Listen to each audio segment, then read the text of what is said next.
Hi and welcome, friends and foe, to the MMA Huddle live chat. This is the first time me doing it. I haven't got a clue what I'm doing. In essence, looking at it, I can see that all going there, having a cup of tea. This is going to be fun. So, ladies and gentlemen, I am doing this live chat just because we're going to give it a go, see how it is, and hey, let's enjoy this. Now, ladies and gentlemen, let's talk about Conor McGregor. As you all know, the latest streams that have gone out, the latest postings that have gone out with Conor McGregor and the video with, is it Conor? That's the question you ask, okay? You need to ask yourself, is Conor McGregor on that video? Is he behaving? Is he naughty? We don't know yet, but what we do know is, right now, is that there is a video going around of Conor McGregor lay in bed asleep, and the lady other than his Mrs. D recording herself with a camera.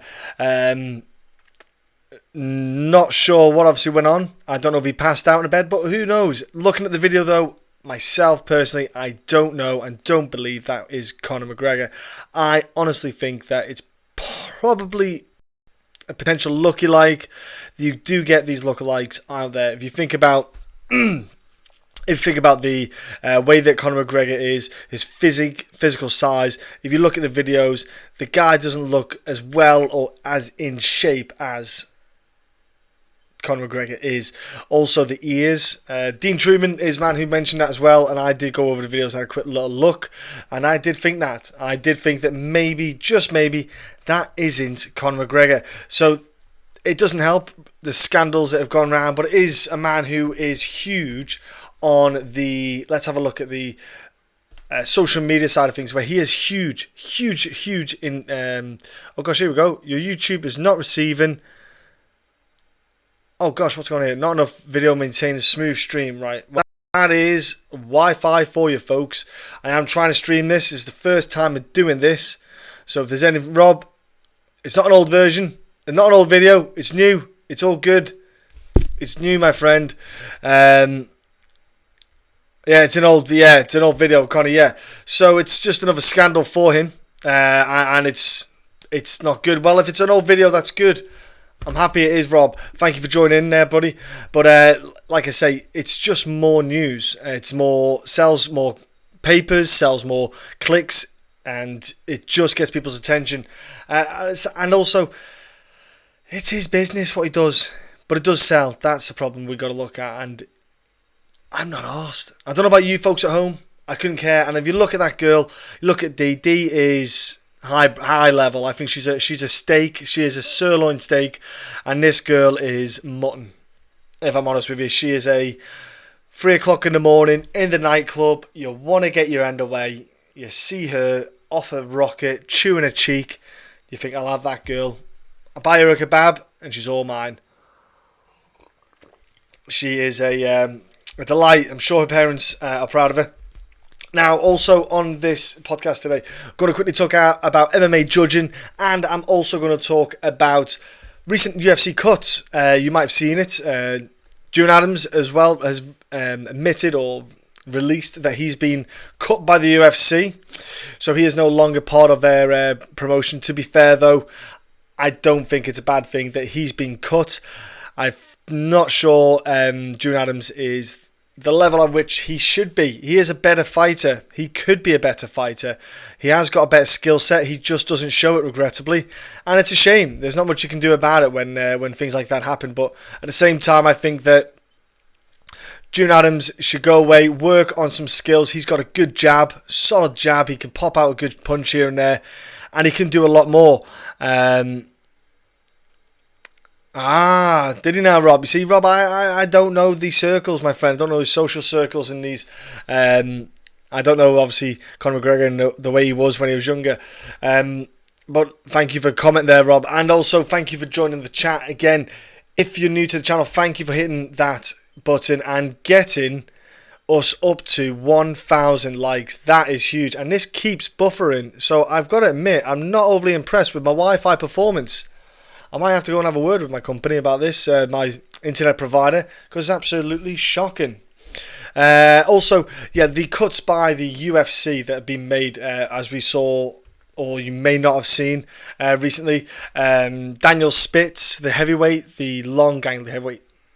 Not shocked he caught cut. He didn't. I don't think he was doing too much really to retain himself as a UFC fighter. You've also got Darko Stosic. yeah, Conor versus Manny.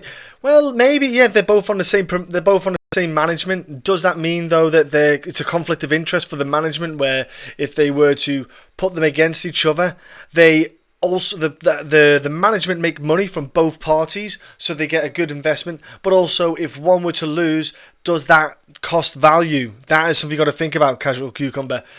So that's something to look at as well. You've got to think about that from an external point of view. This again is a live chat. I'm just going to have a couple of little chin wags about fighting, some moments, and this is something I'm going to try and do weekly, folks. So if you feel like joining in, I'm going to try and get it done every Wednesday. Obviously, can't foresee myself always being free all the time, but I'm going to do my best to and try and have a bit of a chin wag with you folks at home and joining the conversation. Apologies for the stream. The internet provider that I use are clearly gopping. Now, like I said, they had Hector Aldana got cut. I got to admit, that was a pretty solid move there. He wasn't ever going to be the level. Ben Saunders got cut, which is a good move. I think Ben Saunders' chin was pretty much gone. They got what they needed out of Ben Saunders. To be fair, he was going to turn into cattle fodder at the end. He wasn't taking a punch well. Brendan Davis has got cut as well, which is another one. I was happy that Brendan got cut because I thought his fight IQ, even though he's a striking coach, I thought his fight IQ in bouts was not the strongest, and he definitely needs to work on that when he can. Paulo Reyes getting cut. You got Brad Katona, which was a shock for a lot. Yeah, I was going to say, yeah, there you go. So, Rob, Brad Davis was an entertaining fighter. He just lacked those right moments in fights to win, and I think that's probably, they probably foresaw that he was never going to get any further in his career with the UFC. He was always going to be that fighting introductory fighters, never getting to even the middle rankings of the division. And also, you saw he jumped up a couple. He moved around weight classes. He never found a stable home for himself, because I think it was down to 135 he went to at one point. Pretty big cut. Just enjoying a cup of tea. Mine's milk, no sugar. I'm sweet enough if anyone fancies making me one in the future. Brad Katona, he had potential, the kid, yeah. He did have potential. Good skill set. He might evolve when he's at SBG. I don't know what he's going to get up to now. You might see that. You might see a handful of these pop over to the PFL and Bellator. So don't be shocked with that. Ben Saunders, if he wants to continue competing, I would not be shocked if he went back to Scott Coker at Bellator. I think Scott would have him back on there. He'd be on the south in the local area. You've also had Lucy Pudlova getting cut as well, which again, it's a bit of a shame that she got cut. I thought Lucy Pudlova put on fantastic, entertaining fights. She just was all violence, all gun-ho violence.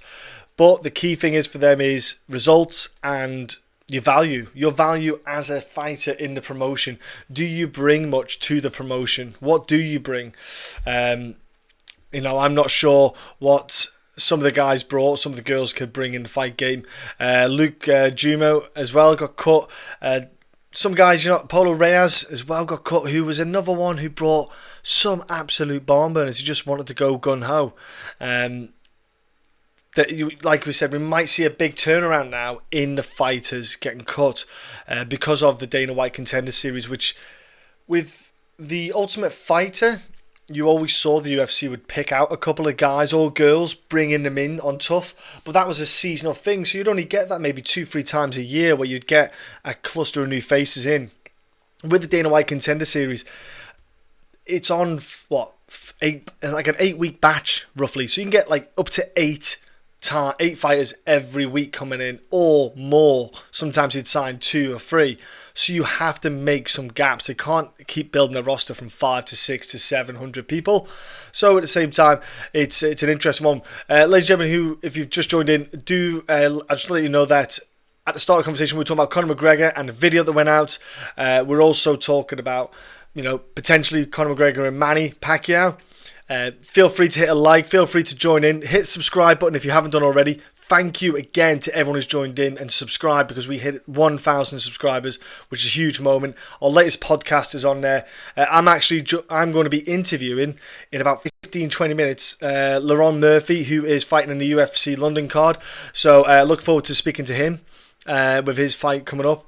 So I'll be looking to put out interviews for you all as well. So if you enjoyed the interviews, fantastic. Be Britex. Hey mate, Britex doesn't affect me, my friend. I'm not part of it. I'm not part of the UK, so it doesn't affect me, my friend. I'm happy, and it doesn't. I'm all good. If it did affect any of you, apologies for it affecting you. Now, let's jump into the other kind of thing I want to talk about, which was the more important subject matter: MMA judging. MMA judges now. It's a tough one, that one, to talk about, because no one has the right answer. No one has the definitive answer. No one has a structure and a plan to make it work. MMA has more factors to score. So you've got your wrestling, you've got your striking, which is not just boxing, kickboxing, Muay Thai. It's far more areas to hit there. Here we go. Where the after party will be. I will, Rob. I will. I have a homeless beard, my friend, because I don't like to shave. And Will is not here, my friend, because Will works on a Wednesday evening, and so he can't join in on the conversation. Yeah, so I've got a Viking beard that looks homeless. That's all it is. My Viking jeans. With the what was I talking about? Oh gosh, the judging system is kind of stuck. You've got some kind of commissions doing the old way, some doing the new way. We need structure with that. We need to have a consistency. Also, I do love that Invictor FC are going to show the open scoring. They're going to have the 10-9 on there. They're going to let people know where everything's up to, where you are as a fighter, where you're up to, which is great, because if you're fighting against someone and you're not sure where you are, what are your martial arts credentials? What a lovely question. I'll answer that in a second, but like I say, Invictor FC are doing open scoring. It's going to be fantastic to see that. I can't wait to see what happens with this, because if they got the title fights, it's 2-2 into the last round, we might see an incredible round. If you're 2 rounds down and you can see the 2 rounds down, we will then see that person go gun-ho, and the other person, let's see how they react. Do they keep their same game? Do you have a black belt? I do have a black belt. Got it from Marks and Spencer's. Cost me about a tenner. My Masturbate, what a lovely name as well. My credentials are amateur mixed martial artist, turned professional mixed martial artist. I won an amateur UK title and a professional UK title. So there you go. So hopefully that will help you out. So I've actually been fighting. I've actually been punched and kicked.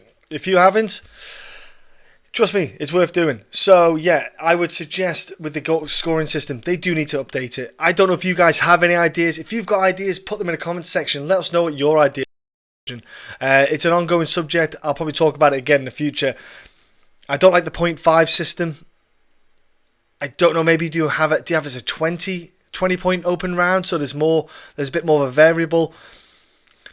What answers are there? It's very difficult. The criteria, do you open up the criteria for scoring to make it a bit more in depth? I don't know. It's tough. So I'd love to hear your thoughts. I'd love to hear what you think about that. Also, can I fight you? Of course you can, mate. So all you need to do to fight me, really simple. Get yourself to bed, close your eyes, go to sleep. And do you know that feeling when you trip over the curb and you're falling over? That'll be me when I knock you on your butt. There you go, mate. So yeah, get yourself to bed, get yourself to sleep, and have a dream about fighting me. It's all good.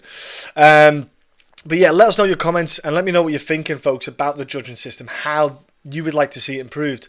Obviously, would it be better to have, I've always thought maybe having the judges outside of the cage, not outside the cage, outside of the arena, so to speak. So maybe in a room, they've all got monitors, they've got the headphones on, maybe there's more than 3, you have 5 or 7.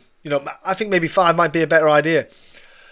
Do you maybe change the judging criteria where like the aggression, etc., the damage control? Do you maybe give them statistics on who is landing? I hate Muay Thai. What are your thoughts on Muay Thai? I don't know why you'd hate it. Why do you hate it? I think Muay Thai is fantastic. If you actually go in depth to Muay Thai, there is a lot of grappling aspects in Muay Thai as well, my friend. So you'd actually be surprised. It's quite the kind of realms of judo, sambo, Muay Thai. The grappling aspects. There's not huge. There's quite close similarities. And Muay Thai, fantastic. Great for practice on a clinch game. Huge, great thing for control and core strength. And you blow out your arse after a good Muay Thai session. With the judging criteria, I think it's a tough one to go for. I think it's a tough one to judge. And look, a guy called Ben Cartledge, great guy to watch on social media. UFC, KSW, all the top promotions. He's judged them all. He does judging seminars. Very knowledgeable. It's not an easy game. So yeah, the stance. Yeah, I know what you mean, Master. It's an awkward one, but obviously with MMA, it falls foul because you end up getting taken down. But for Muay Thai, the stance and the style suits it for Muay Thai versus Muay Thai. Ladies and gentlemen, I would say with judging, we need to maybe take away the whole 10-point scoring. Maybe rejuvenate the whole thing. Look at it again from a different angle and maybe update the whole thing. Look, I'm going to end the podcast, the live stream here now. And what I'll do is we will do this again sometime in the future. And I'm just doing this the first one. There'll be more in the future, folks. I want to thank you all for joining in. Again, hit the like button, hit the subscribe button. Let us know your thoughts on the Conor McGregor situation. Let me know your thoughts on the fights that have been cut. And of course, let me know what you think about the judging. That's the biggest question, isn't it? That's the biggest conundrum. I'll be back. I'll look to come back next week, do more talking, do more videos, week in, week out, more subject matters. You know, hopefully I don't have to talk about Stephen A. Smith again, because let's not talk about him. But to my friends and foes, we love you at the MMA Huddle. Thank you all for tuning in, and have a great evening.